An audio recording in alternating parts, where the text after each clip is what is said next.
ഇടിച്ചക്ക തോരൻ ഉണ്ടാക്കുന്ന സെക്കൻഡ് മെത്തേഡാണ്.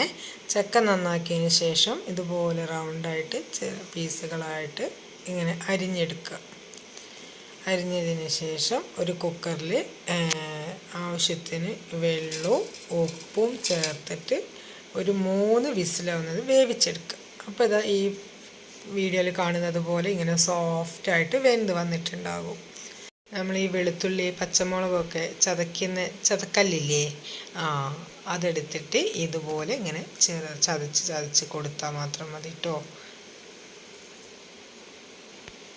അങ്ങനെ എല്ലാം ചതച്ചെടുത്തതിന് ശേഷം പിന്നെ നമുക്ക് വറവിടാം. വറവിൽ ആദ്യം നമ്മൾ വെളിച്ചെണ്ണ ഒഴിച്ച് കടുക് പൊട്ടിച്ച് അതിലേക്ക് വെളുത്തുള്ളി, വറ്റൽമുളക്, തേങ്ങ ഇതെടുത്ത് നന്നായി ബ്രൗൺ കളറായി വന്നതിന് ശേഷം നമ്മൾ വേവിച്ച് വെച്ച് ഇടിച്ചക്ക എടുത്തിട്ട് നന്നായിട്ട് മിക്സ് ചെയ്യുക.